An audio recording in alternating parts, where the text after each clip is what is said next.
It is the post-match Blue Room. Everton 0, Manchester City 1. The morning after the night before, which we don't normally do things like in how we record these post-match podcasts, but it's me and Les Roberts early on a Sunday morning, fresh and early in the morning, which it feels a bit weird doing this time of morning, Les, but I think probably a little bit better for us to have things settled down and be able to think about what happened in that match, because basically Everton were robbed, and it's not the first time we've said it. It certainly won't be the last time we've said it this season, I think, when it comes to VAR decisions and refereeing decisions and referees taking the bottle, completely bottling it at Goodison Park and wherever we're playing away from home.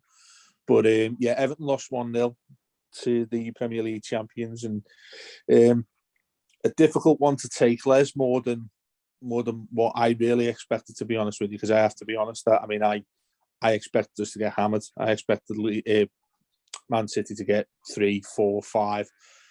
Given how poor we were away at Southampton, given how poor we were away at Newcastle in the game before that, at Goodison's where we've actually been really good under Lampard, and that continued against Manchester City. So, that a defeat like that, I felt so sorry for the lads, to be fair.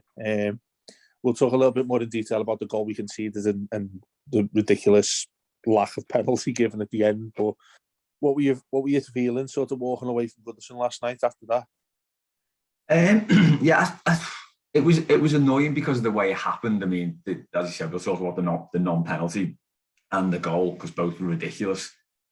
But it was hard to be too sort of downbeat, really. I think the feeling amongst me, my dad and the kids as we were walking back, we were just annoyed at the way it had gone, because I think, as you said, we were all expecting probably to get a bit of a hiding there.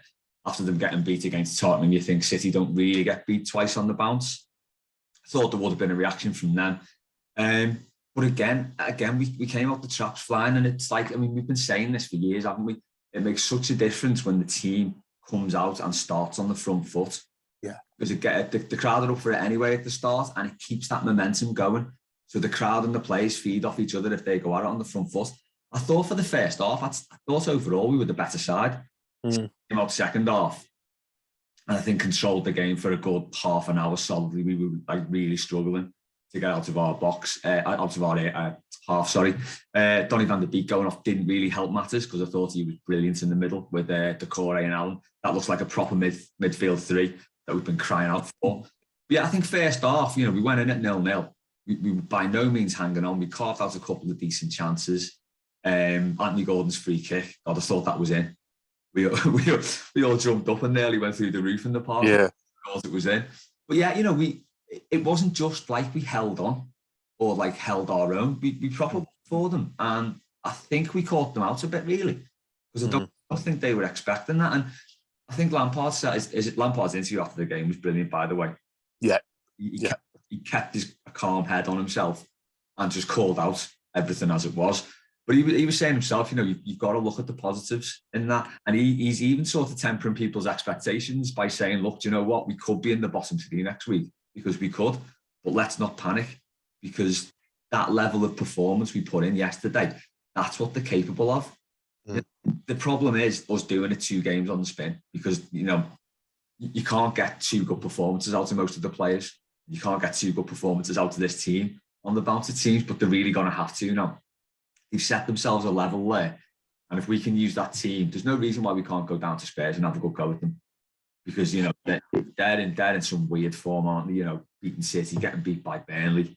I think they lost 4 out of 5 before that or something. So, they're not brilliant. I know they battered Leeds, but so did we.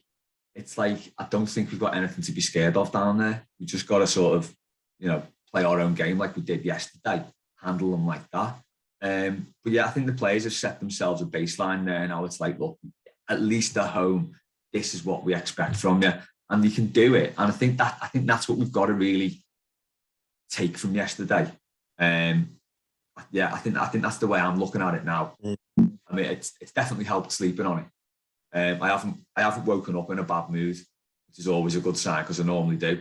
I'm just sort of it's I don't like to say expected defeat, but I think we all expected to get beat. We did ultimately get beat, but it wasn't even one of those heroic defeats you get. Do you know what I mean? Where you're clinging on and clinging, and then they score. It's like, oh, well, that was coming, wasn't it? Because we genuinely could have done something in that game. We could have beaten them. I think we played well enough, at least to get a point. So I don't even think it was like the classic Everton, no, just did enough not to get leaded. I think we held our own, and, you know, we've got to look at the positives from that. I think that's spot on. That's a spot on analysis of that. I think what I wanted to get into a little bit deeper, Matt, I'm shouting Matt's name, shouting all sorts of different names. It's Sunday morning. You can count us there. You can count us for that. Do you know what I mean? It is a Sunday morning. It is early Sunday morning, and we're reflecting on this game. But I mean, I thought Lampard was absolutely superb, but I also thought tactically Everton got it spot on. Because, particularly in the first half, I think naturally towards the end of a game, when you're playing against a world-class side like Man City, you have to give that respect and credit too. It's going to get deeper towards the end of the game when you haven't conceded. They're going to try and press you a hell of a lot more than they did throughout the rest of it. But that first half, and you made a lot of sort of nice talking towards the way in which Lampard was and how he's been. And I thought that was a big, big step forward for him as a young manager that's still learning his trade. Because the thing that I was afraid of was that we were completely going to have to basically stand on the edge of our box for the entirety of that game. And in the first half, I thought we absolutely didn't. We played much, much better than I thought we did. It was with confidence. It was with a sort of the right sort of attitude you want against a side that's that good coming to Goodison Park. And I felt like the line in which the back line stayed with wasn't as deep as I thought it'd be constantly.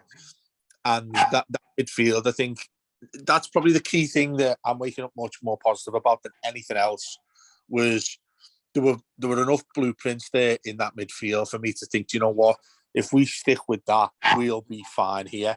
We'll be fine. I mean, if you look at what Lampard said after the game, just to quote what he said, myself, players, fans, don't look at the table in the next few weeks. I'm not buying time here, but if you were like this today, with the energy and passion that we did, then my feeling is that I think we'll be fine. And that's absolutely how I felt. But with the midfield getting Decore back in there, I mean, we all knew Decore was an important player for us, but I also think the impact and the influence it had around him, with Alan being much better positionally, much more disciplined in where he stayed. Because that's the thing that's been a bugbear of mine for a long time with Alan, is that he just goes all over the place. And you're like, what are you doing? Get back here. And I was thinking, up against Rodri, up against everybody that he had influence from. De Bruyne is there as well. That I thought that we're just going to be absolutely ripped apart here. But he was so disciplined. Van der Beek as well, who's just fantastic sign. And that we've got those three, and let's hope it was just cramp. I think Lampard said that the hopeful that it was cramp and not like a serious injury. Obviously, we'll find out that today and on Monday what properly that is. But that to me, I'm more thinking about that and more positive about that than I am about the anger I've got towards not getting that penalty at the end, Les. And just on Decore, I think many questions that were in his return here under Lampard would be, look, we've been dying to find somebody who can actually just take on this DM position.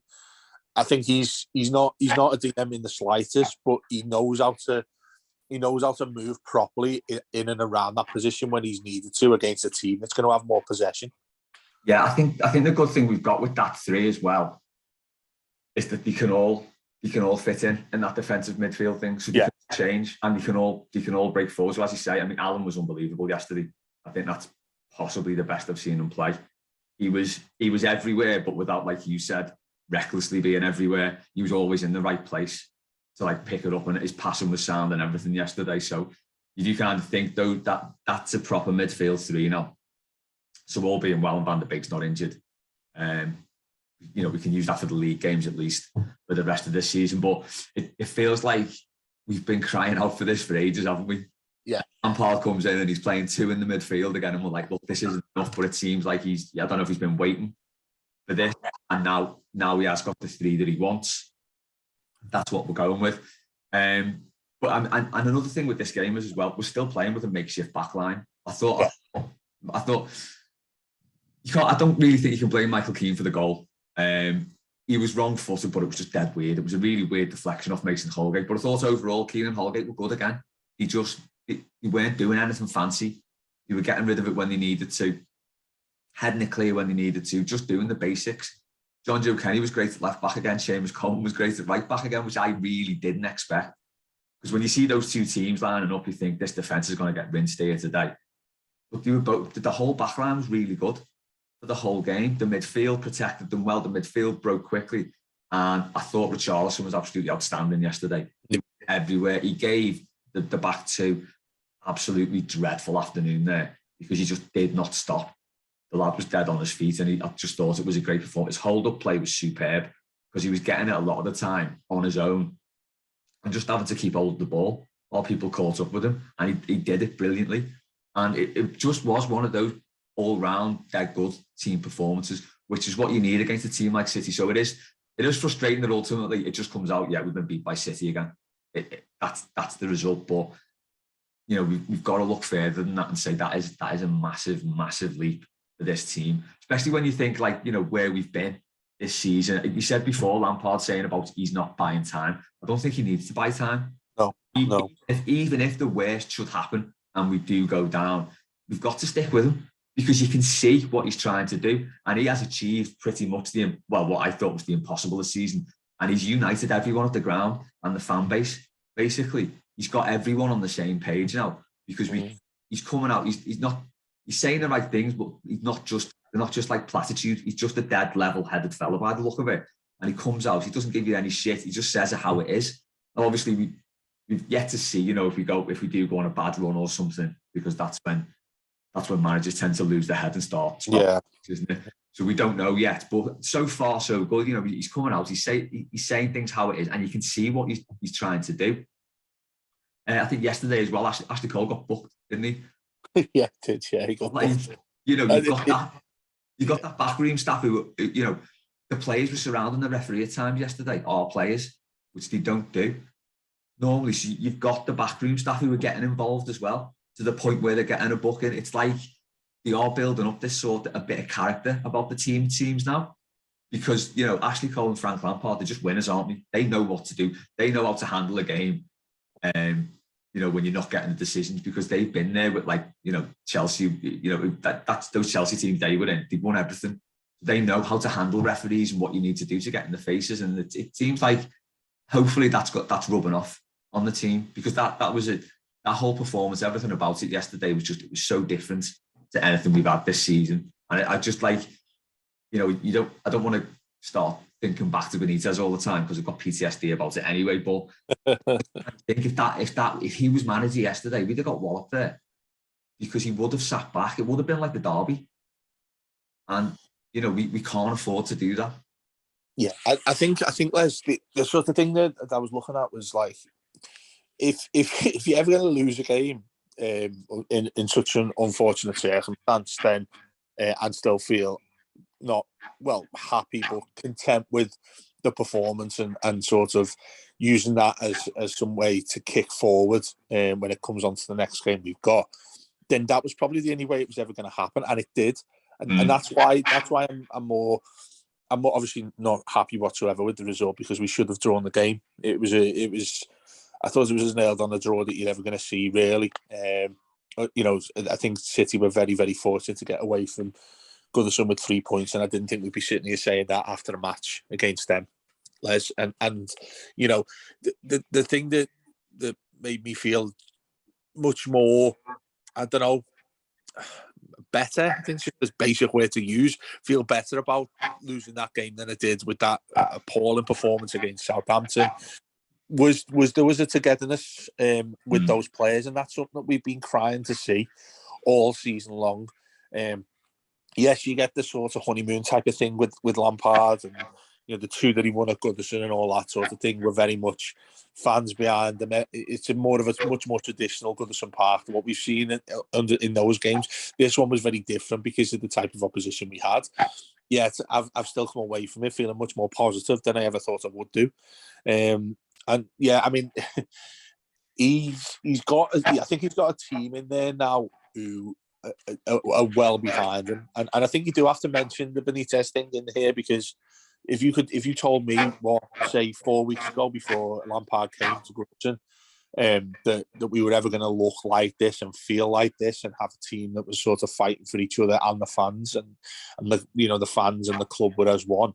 I'd have said there's absolutely no chance, and you must have been drinking all night, because it never looked likely under Benitez. It never looked likely for quite some time, really, ever since Ancelotti left.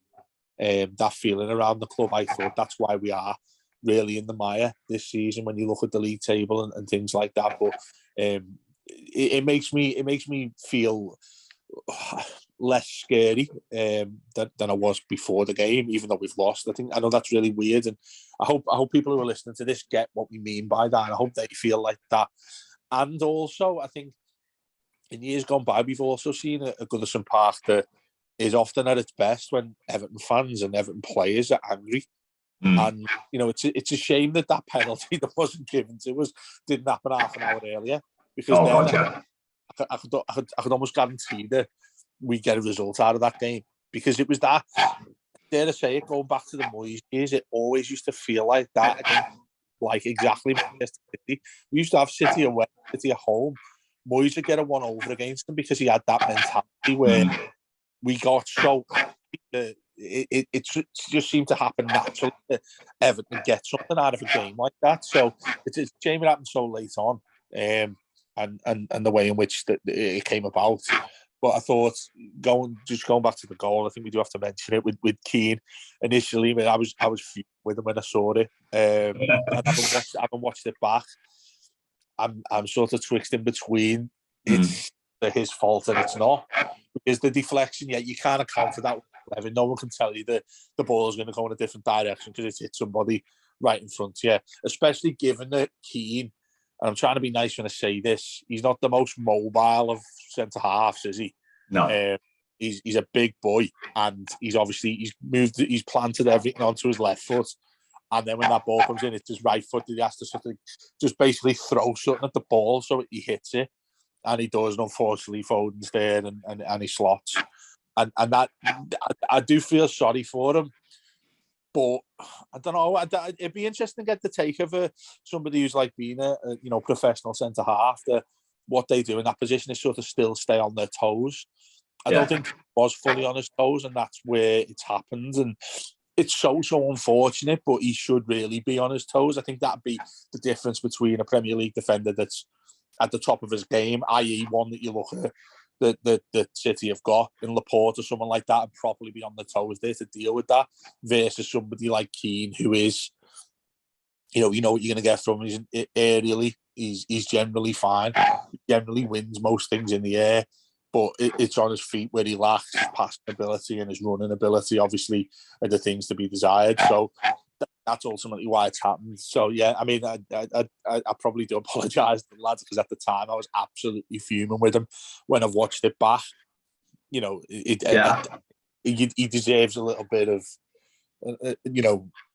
credit in terms of like how he defended for the whole game as well. Because like you said, Les, I don't think we were ever in danger at a point when I'm like, there was the time when Pickford makes that double save, which was outrageous.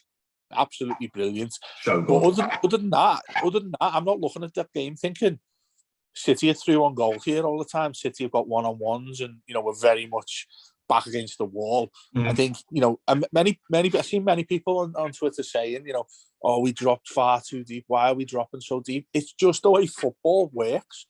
That's how matches work when you're playing a side that's got far more possession than you.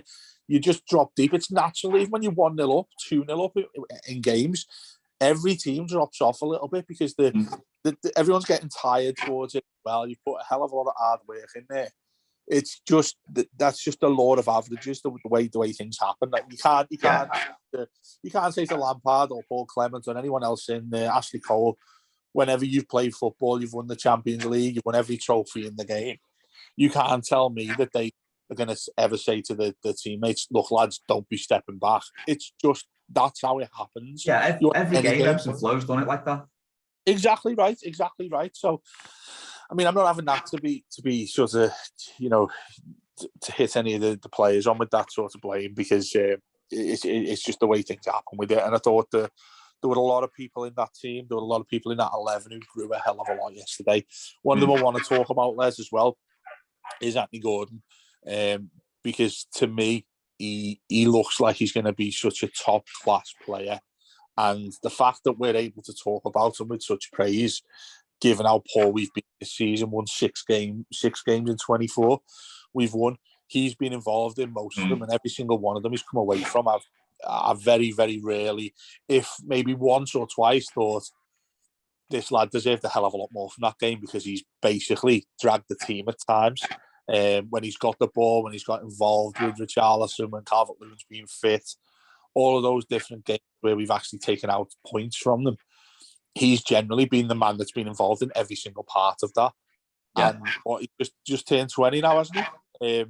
To do that, to be so mature at that age, is such a promising thing for us to go forward with. Because right now, I think he's one of the first names on the team sheet, me, Les. Yeah, 100%. Definitely. It's frightening how much he's come on this season. Even at the start of the season, it was like, still maybe looks a little bit slight, still a bit poor. Yeah. Last 6 months, he's come on so far. Like yesterday, first thing in his mind was just to attack down the wing at City. No cutting back or messing about. Just go straight for them. And he's taking the responsibility of the corners and the free kicks and everything now. There's a team full of very experienced players there. And he's the lad who's taking the free kick, the direct free kick that we get. He's taking the corners. So, for a lad that age to be taking on those responsibilities, it's brilliant. And he, as you say, he is definitely one of the first names on the team sheet. Remember, I was down at Chelsea when we drew 1-1 there. And I think that was the game for me where he really sort of came of age. It was like, yeah, he's going to be a good player, this lad.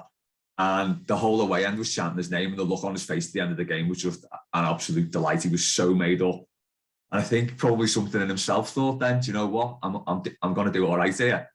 And yeah, he's just every game now. He's making stuff happen, isn't he? Mm. I think he's infectious as well, Les. I think you look at what Iwobi was doing. There was a point, I think, just before half time, Iwobi just ran his socks off. He was knackered, wasn't he? He was absolutely trying to find a blade of grass on that pitch. When did you ever think you'd be saying that about Alex Iwobi? Ever since he's been at Goodison Park, because let's face it, I think pretty much every fan at some point has written him off as an Everton player.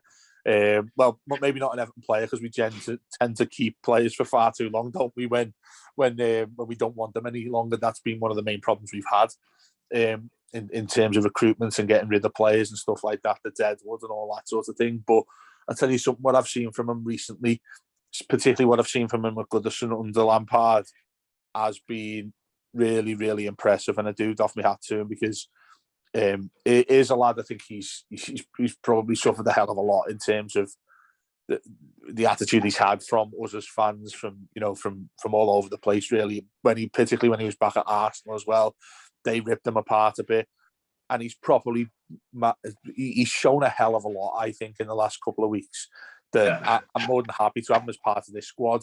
Don't want him starting, probably not. He's not, but he's very much somebody who I'm happy to bring on from the bench with that attitude. And I think that is the word. I think that I'm going to be at the forefront of my mind when I'm looking at Everton, particularly after that game against Manchester City, is attitude and mentality. And I think Lampard was spot on. Rather than start saying, doing the things that I think managers who were fighting relegation in the past have done, thinking, you know what, we need to fight this, and you come out as if like he needs to be so aggressive about things and things like that. He's relatively calm in what he says, and he's so very sort of he sits back and he sort of assesses things quite cleverly, and I think that shows.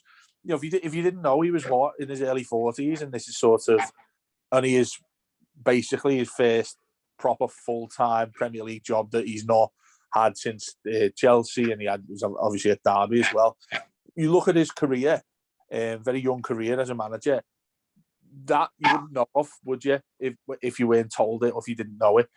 Because I think when he talks his words, they are very mature, very sort of relaxed, and he seems to get it, and that's what gives me a little bit more positivity in what's going to happen in these games going forward. Look, we do go to a game against Spurs where I think I am concerned by it, because Spurs were very, very good. I think Conte is one of the best managers going. I think brilliant manager. To get something at Spurs, I think it's a big ask still.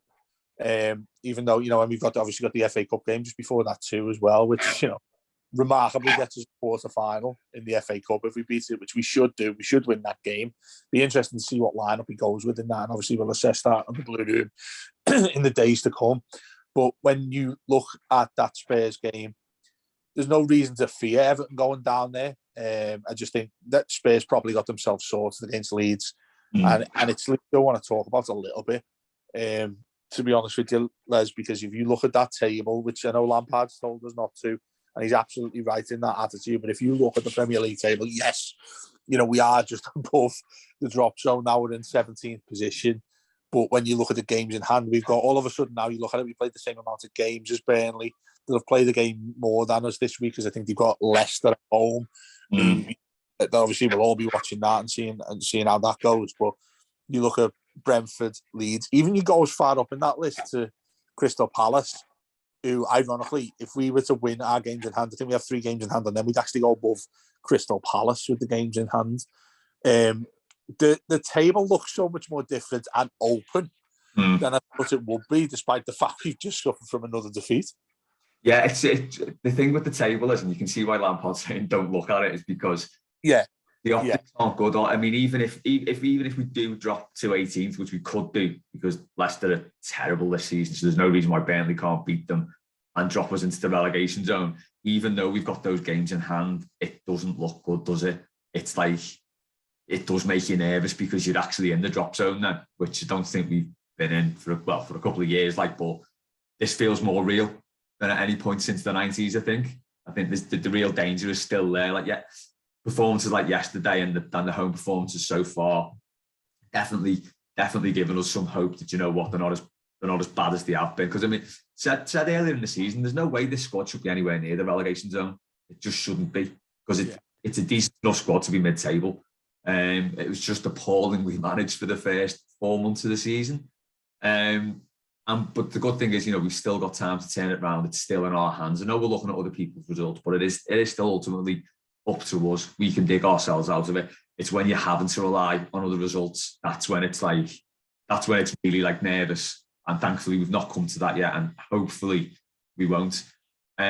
Just to pick up on Iwobi, just quickly, he's still really, really inconsistent. But as you said, his attitude's changed. So when he loses the ball now, he doesn't just give up. He'll chase back after it. And that's all you can ask from any players, that they just don't give up any lost causes. Because if he loses the ball in midfield and he gives it up, and then, they get past the fullback and the fullback gives it up, suddenly, they're in the area making a decent chance. And that's the thing you've got to get into your players, that if someone gets past you, just get back after them. Just don't make it, don't let it be easy for them. And there was loads of times yesterday that Man City were doing, basically the way they were attacking was overlapping down the wings and getting the ball across. And they must have done it consistently for about half an hour yesterday. Obviously, the goal ultimately came from that sort of setup. But we dealt with it well in the main, because a lot of the crosses were going in high, as he said before. That goes to Michael Keane's feet, and that's why, as he said, he's on the back foot, and that's where you can criticise him. He should have been on his toes. He sort of rocked back, and he wasn't ready for the change direction of the ball. So yeah, the goal did come from that. But they tried it. That seemed to be their game plan to get to us, and it didn't really work for most of the game, because the players weren't letting the wingers get an easy ball across. So if they did get past the fullback, then someone else would cover. And there was a lot of really good defensive work that we did there. So that's why it was such a shame that the goal came in the way it did. Going back to the table, I think, we can't get too hung up on that yet, because it's kind of been in the bank all season now, hasn't it? It's been coming. Us dropping into the relegation zone has been coming for a while now.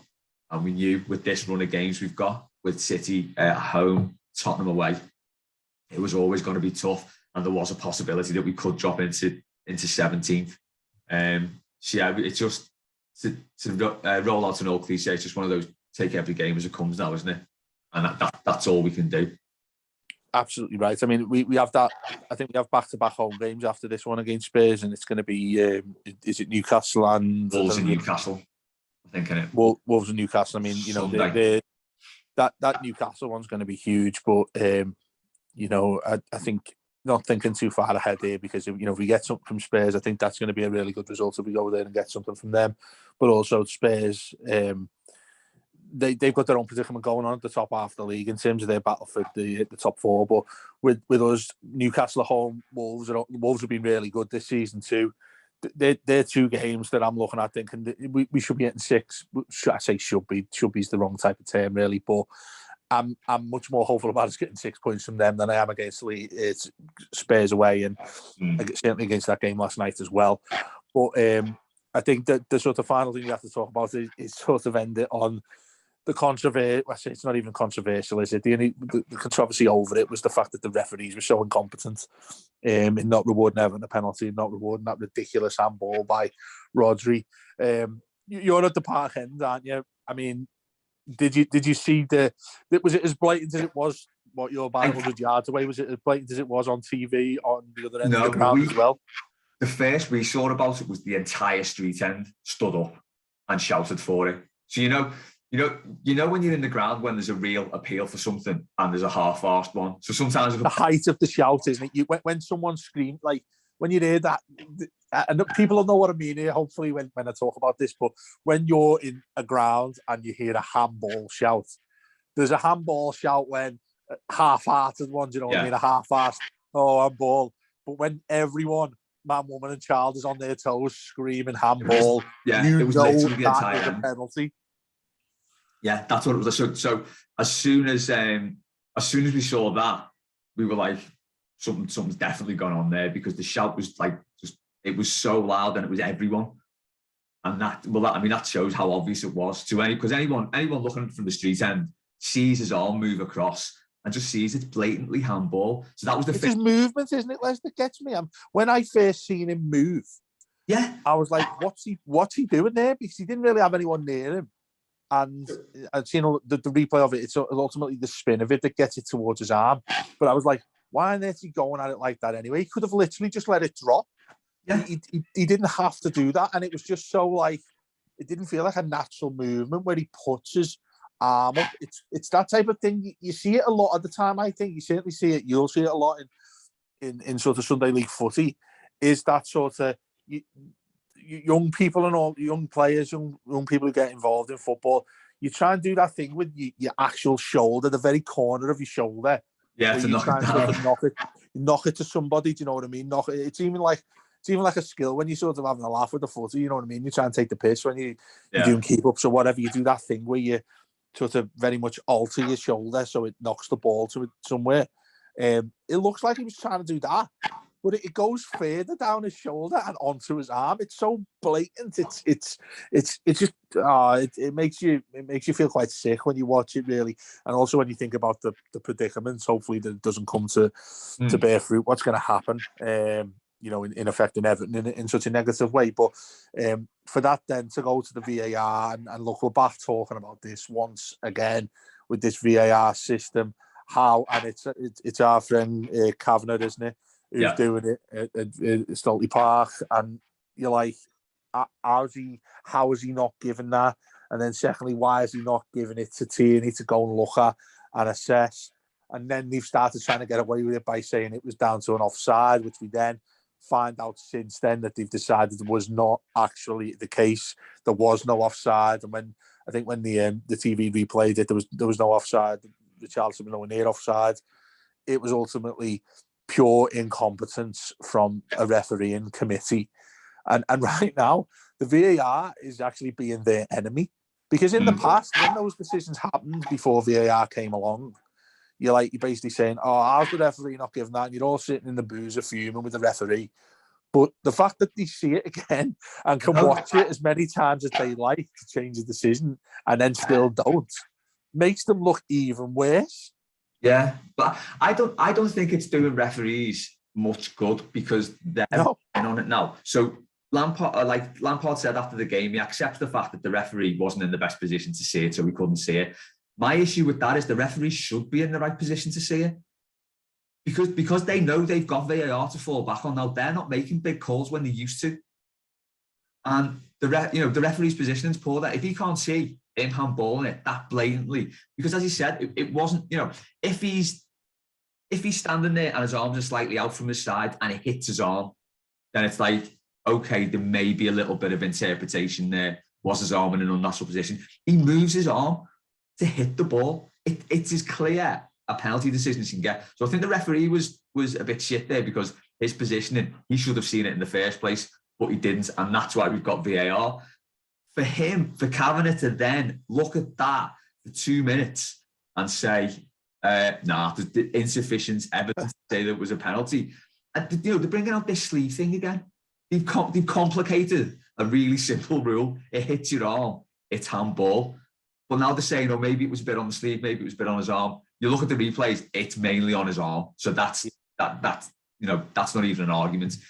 It was just... Les, I was just going to say, I'd actually have more respect of Kavanagh had Tierney given the penalty, actually seen it bang on, and then VAR assess it and then don't give it.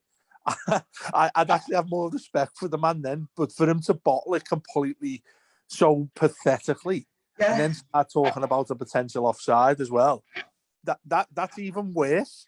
The weird thing for me is it's like you always think like with the Premier League they've got an agenda. Yeah, it's an easy thing to think, and this especially makes it easy to think. The weird thing about this is surely if there was an agenda there for an open title race, you give that penalty, don't you? Yeah. City, we may have missed it, we don't know, but all being well, we score, we get a point. City drop 2 effectively at the end of the game. Liverpool are right back in the race then. And that's a nice open title race again. I just don't understand why I didn't give it. It was blatant anyway. Oh, here's the cat. It was but I mean, that's exactly why, this is where, I mean, I don't agree that the corrupt side of things and all that. Look, you can assess all of the statistics all season long, and yes, generally the teams who are higher up the league given more leeway in terms of decisions than us down the bottom. I think that again, always been the case, hasn't it? Yeah, it's always been like that. I remember years ago, everyone used to say, "Oh, you can never get a penalty." What was our record at Anfield? Or you can never get a penalty at Old Trafford. We sort of we're back in that territory if we're discussing that sort of thing, which does absolutely cases to make for all this, that there are certain clubs who seem to be dealt with worse or better than the way others aren't. And the reason why that hasn't got any better really means that VAR needs to be looked at. Do you know what I mean? Yeah. But the way in which the referee they've made themselves look worse. I don't know how, if you'd have been told pre-VAR, the years when they started using it in at the World Cup and stuff like that, and at the Euros, and where it started to look a lot more competent than it did do previously to when it first came in a couple of years ago, when it did across Europe and other leagues, and certainly over in the States as well, when it was used. Everyone was getting, not excited, is probably the wrong word, everyone was getting really looking like, I can't wait for this to come in because hopefully it'll make refereeing better. The fact it's made it worse is just mind-blowing, isn't it? Because you really do.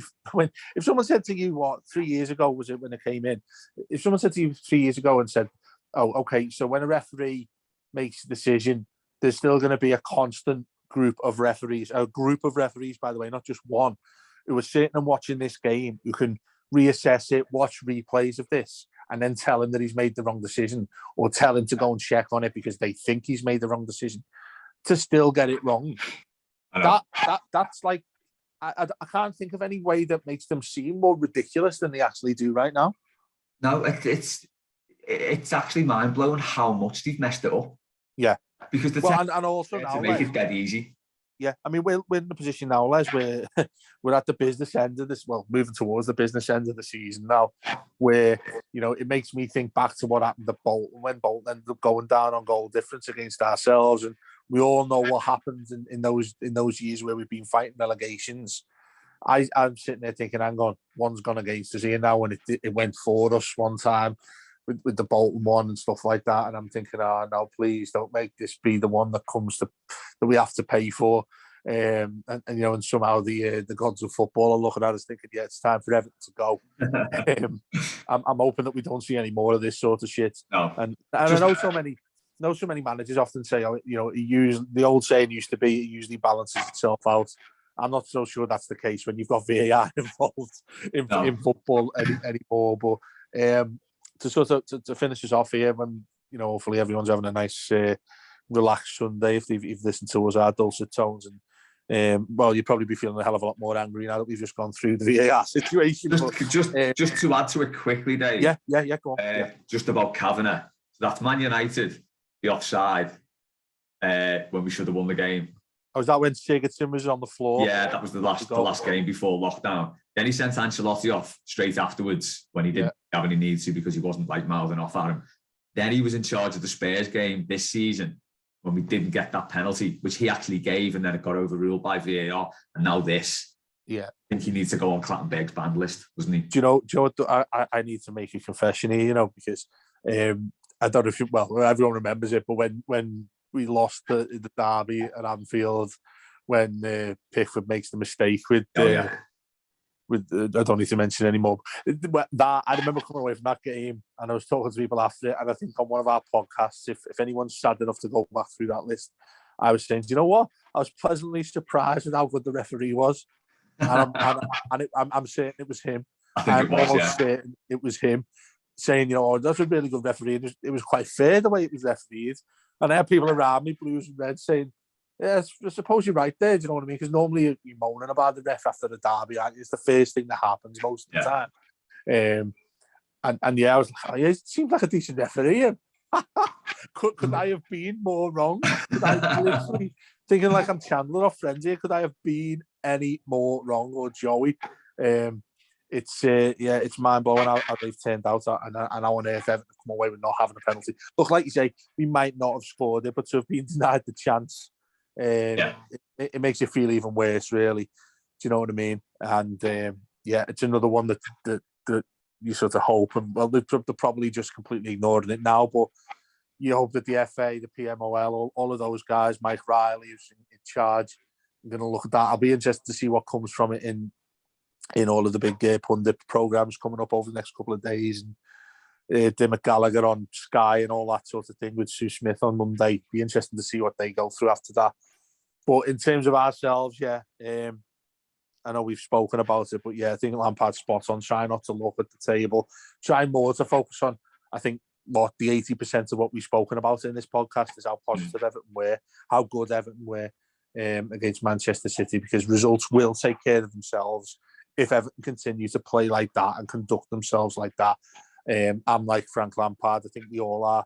That we'll be fine if Everton play like that every week, because that's the blueprint for me. That if these lads are able to stay in that way, and there's no reason they shouldn't be, because it didn't seem to me like it was that difficult for them to play like they did yesterday. And then VAR aside and all that stuff, hopefully we're not in a position where that needs to affect what we need to affect. But I'm much more confident after a 1-0 defeat to Manchester City than I ever thought it would be, which seems absolutely mind-blowing to say. But any further final comment, Les? No, just going back to Bolton. Southall was fouled before that as well, by the way. I did forget to just want to get that in, because we'll have people saying, Southall was fouled. People would be screaming at that. You forgot to mention why they didn't get given it. It was fine. We're still old one. No, but I mean, we don't want that again, do we? That was, to stay up goal difference, and Chelsea did us a favour there, didn't they? Yeah. It was. I don't think I could go through that now. No, absolutely not. No, and we don't want to be going into that Brentford game, do we? Needing to win. No, we don't want to. That Brentford game is going to be Then we go to Arsenal up the last day. I mean, if you look at the fixtures, the Goodison ones are what give me enough faith to think we're going to be okay. Yeah, definitely. And actually, I'm glad to see everyone will have looked at the league. They will have done the very thing that Lampard doesn't want us to do. I think that's only natural. But you look at the teams that are involved in this now. There are more clubs getting sort of pulled in towards that zone. So while the table looks like it does, the games in hand now have come to us. So, I think I'm much more confident us having it in our own hands than hoping I'm looking at results thinking, I hope Burnley have lost, and I hope Burnley have done this, and I hope Watford have done this.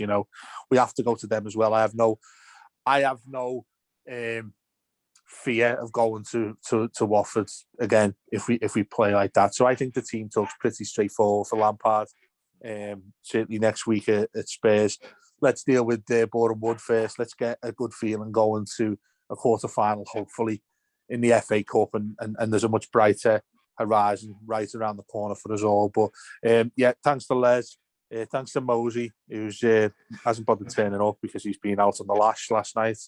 But, he's entitled to do so, I suppose, when you've just lost a game like the way in which we did. So I hope everyone's heads are a little bit clearer this morning. Do let us know your comments at the Blue Room EFC on Twitter, blueroomefc.com, the website. You know where everything is. And do join our Patreon as well.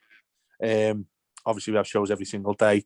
And as for me and Les, we'll talk to you more in this week ahead of the FA Cup game and that trip to Spurs. We'll see you soon.